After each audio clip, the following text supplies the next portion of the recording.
Immortal warrior of mysterious world episode 14 Hindi. Dev के सामने उस राक्षस के मरते ही सिस्टम में एक नोटिफिकेशन आता है। आपने इस महान खतरे को समाप्त किया है।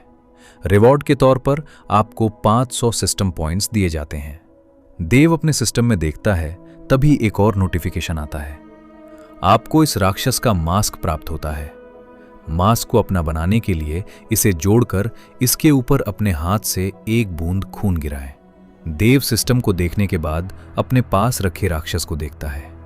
उसकी आंखों के सामने वो राक्षस का शरीर काले रंग के धुएं में बदलने लगा। देखते ही देखते उससे बहुत बड़े राक्षस के स्थान पर बस एक बात बाहर निकले हुए राक्षस जैसा दिखने वाला एक मास्क गिरा होता है, जिसके 2 टुकड़े हो गए होते हैं। देव कहता है, क्या यही है वो राक्षस? लेकिन यह अब मर चुका है। वो उस मास्क को ऊपर उठाता है।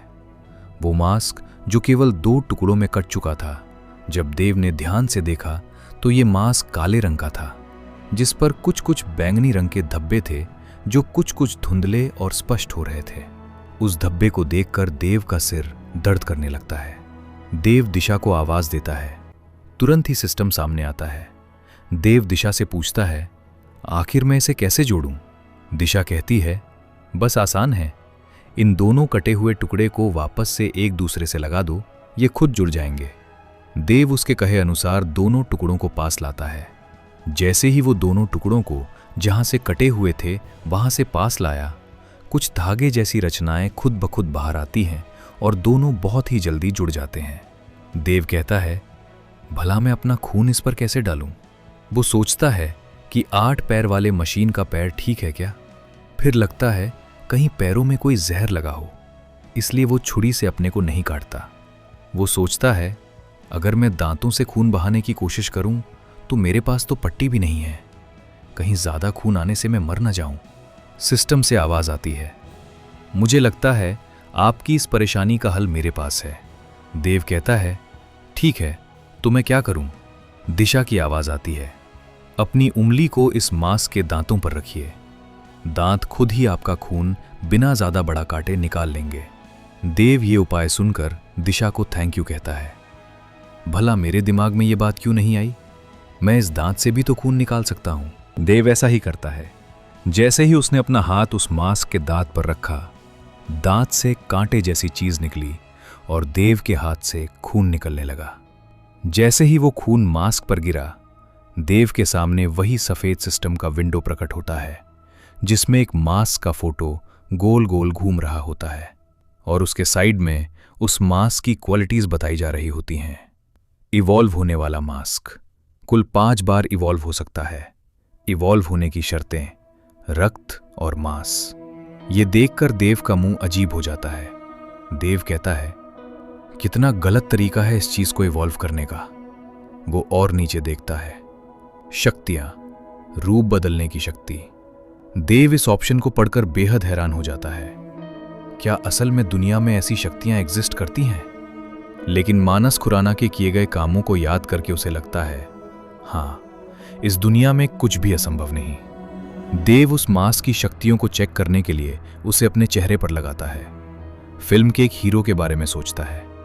देखते ही देखते उस मास्क से काली आभा निकलने लगती है, एकदम सफेद और काले धुएं जैसी। वो देव के शरीर को ढकने लगती है। हालांकि उस धुएं के पार धुंधले रूप से देखा जा सकता था। धुएं के पार देखने पर साफ तौर पर ऐसा लग रहा था कि धुंध और भी गहरा हो रहा है। जब धुआं इतना गहरा हो गया कि उसके आर पार देखा नहीं जा सकता था, तभी वो धुआं वापस उस मास्क की ओर खिंचने लगा। जहां देव का चेहरा था, जिसके ऊपर मास्क था, अब वहां पर उस अभिनेता का चेहरा आ चुका था, जिसके बारे में उसने सोचा था। देव अपने शरीर को देखता है। चेहरे के साथ ही उसके शरीर के कपड़े तक बदल गए थे।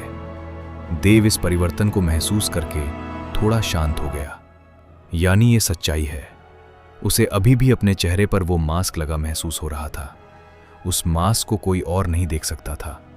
देव सोचता है, मुझे वापस से अपने चेहरे को नॉर्मल कर लेना चाहिए। हालांकि तभी दिशा की आवाज आती है। इधर जब वो मास्क पहने आदमी धर्म खुराना के बैठक के पास पहुंचता है, तो उसे धुएं में से निकलती एक इंसान को देखकर वो हैरान होते हुए कहता है, क्या? आखिर ये कैसे संभव है? इन्फॉर्मेशन के अनुसार तो धर्म खुराना के परिवार में कोई भी कल्टीवेटर नहीं है, तो यहां पर ये कल्टीवेटर क्या कर रहा है? वो चेहरे पर मास्क पहने, हाथ में रुमाल लिए कल्टीवेटर कहता है। सामने वाला इंसान, जिसके जिसके लाल बाल थे और हल्की लाल पुतलियों वाली आंखें थी, एक जवान सा दिखने वाला कल्टीवेटर था। मास्क पहना कल्टीवेटर अपने पास से एक चाकू निकालता है और सामने वाले कल्टीवेटर से लड़ने के लिए तैयार हो जाता है। लाल बालों वाला व्यक्ति खुराना परिवार का एक फैमिली मेंबर था, जो कुछ समय पहले एक नदी पर फिशिंग कर रहा था। हालांकि वो नदी से सुंदर न दिखने वाली मछलियों को पकड़कर वापस नदी में ही डाल देता था और अच्छे दिखने वाली मछलियों को पकड़कर अपने एक्वेरियम में रख लेता था। तभी उसके पास एक फोन बजता है। फोन उठाने पर राकेश खुराना उसे एक अस्पताल का पता देता है और धर्म खुराना नामक इंसान की रक्षा के लिए बुलाता है। वो लाल बालों वाला मलान खुराना कहता है, तुम तो उस मछली से भी कमजोर लग रहे हो जिसे मैंने कुछ समय पहले ही पकड़ा था।